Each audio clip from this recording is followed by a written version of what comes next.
21वीं सदी के नए भारत ने हेल्थ केयर के प्रति पुरानी सोच और अप्रोच को बदल दिया है। आज आरोग्य से जुड़ी भारत की रणनीति के 5 स्तंभ हैं।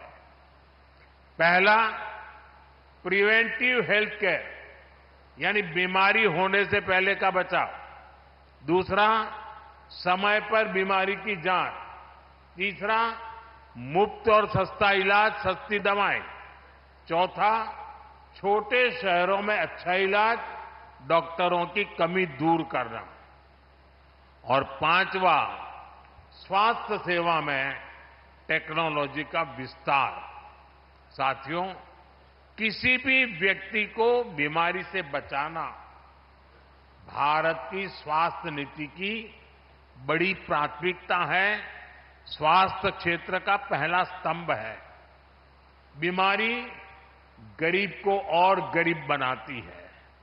आप जानते हैं, बीते 10 साल में 25 करोड़ लोग गरीबी से बाहर निकले हैं। एक गंभीर बीमारी इन्हें फिर से गरीबी के दलदल में धकेल सकती है।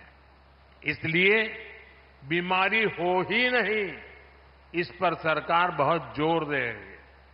इसलिए हमारी सरकार साफ सफाई, योग, आयुर्वेद, पोषक खान-पान, इन सारे विषयों पर खास ध्यान दे रही है। हम टीकाकरण अभियान को भी ज्यादा से ज्यादा घरों तक ले गए हैं। 10 साल पहले तक ये स्थिति थी कि देश में टीकाकरण का कवरेज 60% के आसपास ही थी, यानी करोड़ों बच्चे तो टीकाकरण के दायरे में ही नहीं थे। और टीकाकरण का यह दायरा हर साल सिर्फ 1-1.5% की गति से बढ़ रहा था। अगर ऐसा ही चलता रहता तो हर क्षेत्र को, हर बच्चे को टीकाकरण के दायरे में लाने में 40-50 साल और लग जाते। आप कल्पना कर सकते हैं कि ये देश की नई पीढ़ी के साथ कितना बड़ा अन्याय हो रहा था। इसलिए सरकार बनने के बाद हमने बहुत ही बड़ी प्राथमिकता के बच्चों के टीकाकरण को दी, उसकी कवरेज बढ़ाने को दी। हमने मिशन इंद्रधनुष शुरू किया। हमने एक साथ कई सारे मंत्रालय को इस काम में लगाया।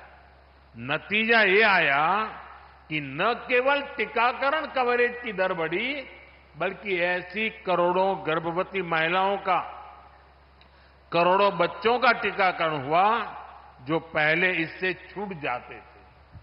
भारत ने टीकाकरण पर जोर दिया। उसका बहुत बड़ा फायदा हमें कोरोना के दौरान मिला। आज पूरा देश में टीकाकरण का अभियान तेजी से चल रहा है। साथियों, बीमारी से बचाव के साथ ही ये भी जरूरी है कि बीमारी का समय पर पता चल जाए।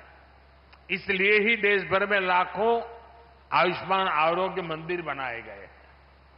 इससे कैंसर, डायबिटीज जैसी अनेक बीमारियों का शुरुआत में ही पता लगना संभव हुआ है। आज देश में क्रिटिकल केयर ब्लॉक्स और आधुनिक लैब्स का नेटवर्क भी बनाया जा रहा है।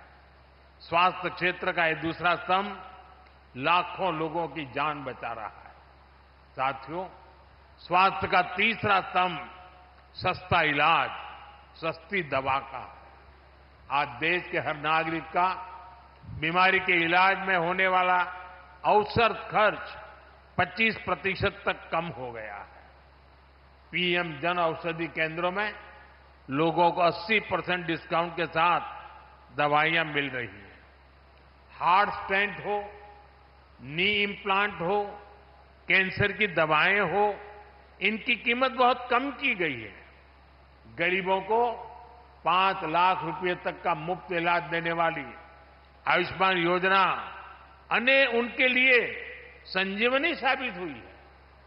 देश में अब तक 7.5 करोड़ से अधिक मरीज मुफ्त इलाज का लाभ ले चुके हैं और अब तो ये सुविधा देश के हर परिवार के बुजुर्ग को भी मिलने लगी है।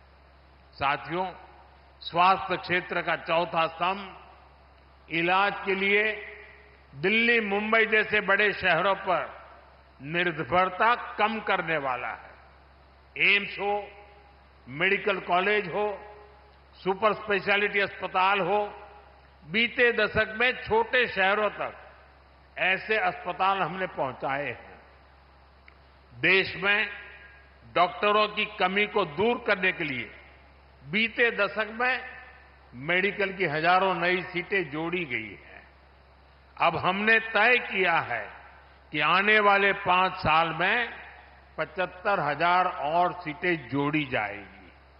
साथियों, स्वास्थ्य क्षेत्र का 5वां स्तंभ टेक्नोलॉजी के माध्यम से स्वास्थ्य सुविधाओं को और सुलभ करने वाला है। आज डिजिटल हेल्थ आईडी बनाई जा रही है। ई संजीवनी ऐप जैसे माध्यमों से घर बैठे ही मरीजों को परामर्श की सुविधा दी जा रही है।